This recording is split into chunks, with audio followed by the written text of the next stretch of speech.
हमारा तो निवेदन ये है जी पूरे सदन से, 20 मेंबर हैं हम लोग, और सार्वजनिक निर्माण में जितना बजट है इक्वली डिस्ट्रीब्यूट कर लिया जाए, लगभग बराबर सबका, किसी प्रकार की कोई डिस्क्रिमिनेशन, कोई पार्शलिटी ना हो, सबके वार्ड्स में।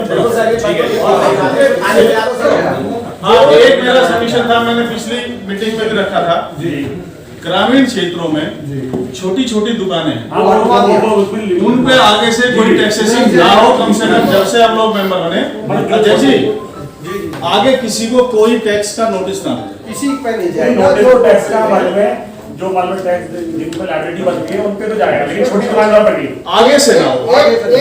एक मिनट सुनो, जिन्होंने दुकान पिछले 15 साल से 10 साल से भी बंद है, जो पहले फर्जीवाड़ा चल रहा है उसे बंद करो, वो उनके पास नोटिस नहीं जाना चाहिए। उनकी रसीद भी कट रही है, उनका तरीका बता दो क्या होने के बाद उनके रसीद कटी हुई है। मेंबर साहब ये लोग का पता नहीं बताया है, जिनकी मतलब में जो रेस्टोरेंट बकाया चला रहा है, हम लोग दुकानें चला रहे हैं, कई 1000 करोड़ रुपए उद्योगपतियों के वहां खोल लग रहे, उनको कोई नोटिस नहीं चला, 1 लाख करोड़ लेकर भाग गए, देश छोड़ गए, वो एक नहीं, बिल्कुल सही बात है, ये तो गरीब लोग हैं, एक 10 साल तक आप जलील करोगे। एक आटा चक्की चलाता था, 6 साल से दुकान करता था, नोटिस पर नोटिस जाता है। हम लोग जो है जनता के बीच में रहते हैं, जो पहले हमारे पे रोज जो है सवाल उठता है, वो बेचारा कुछ भी करिए, दौड़ता है, देखिए पूरा सदन जो है इससे सहमत होना चाहिए। सर मेरी रिक्वेस्ट है, गरीब लोग छोटी छोटी दुकानें चलाते हैं, कुछ ने बंद कर दी, कुछ शुरू कर रहे हैं, उनको शोषण नहीं होना चाहिए, प्रताड़ना नहीं होनी चाहिए। कैसे करें, आप एक प्रस्ताव पास करके कम से कम छोटी दुकानों का टैक्स माफ होना चाहिए और आगे उनका टैक्स। आप ये बताओ, जिसको एक बार नोटिस चला था,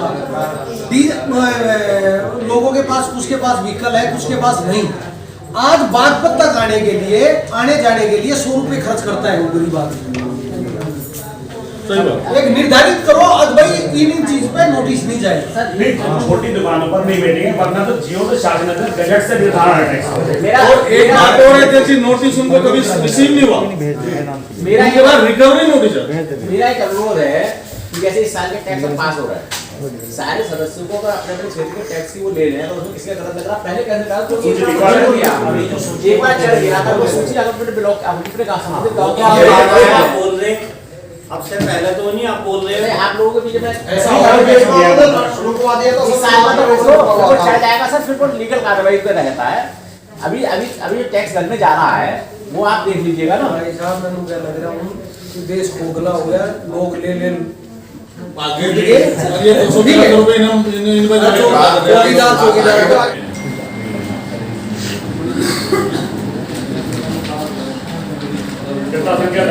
शासकीय संख्या 24 सितंबर 2021 के क्रम में PMGSY बैच 2 के अंतर्गत CUCPL के आधार पर चयनित किए गए प्रस्तावों के अनुमोदन पर विचार।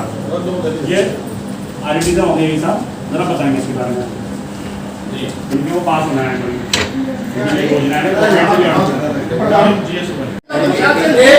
ये सड़क अगर बनी है, इस सड़क का बिना इस अनुमोदन के क्या होगा, बजट पास नहीं होगा, रुक जाएगी, क्या होगा?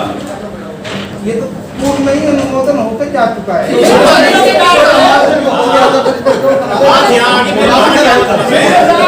देखिए भाई साहब, आगे से आप सभी मेंबर्स को एक चिट्ठी भेजिए कि आपके जनपद में, आपके वार्ड में कोई भी काम हो तो बता, तो इससे संबंधित तो इसमें प्रस्ताव भेजा, हम हंसी खुशी पास करें, हमारा काम इसको रोकना नहीं है, करना नहीं है।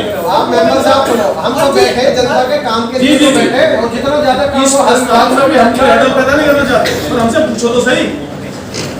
आज जो घोषित हो गया था, जो ग्राउंड वाटर लेवल है, भूजल स्तर है, वो लगातार नीचे जा रहा है, और हम लोग अंधाधुंध इसका दोहन कर रहे हैं, और रिचार्ज की व्यवस्था नहीं है।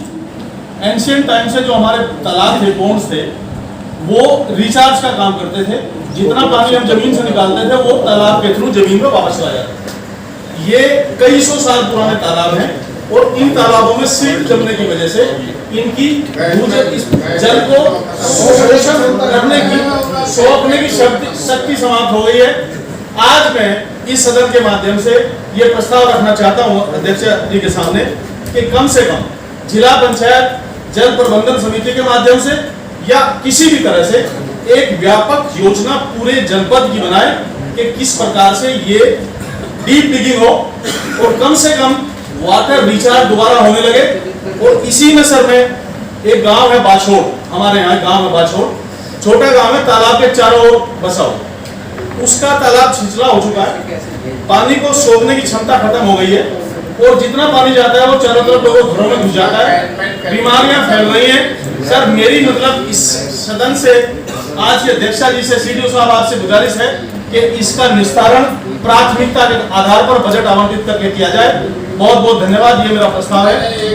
आप बैठ जाइए, आपका प्रस्ताव बहुत अच्छा है और यहाँ पे सारे तालाब जो गाँव के अंदर ही हो गए रखा था जो रास्ते 8 मीटर से के हैं उसे कम के हैं, उनके लिए जो भी शासनादेश है शासनादेश में संशोधन के लिए आप शासन को लिखिए।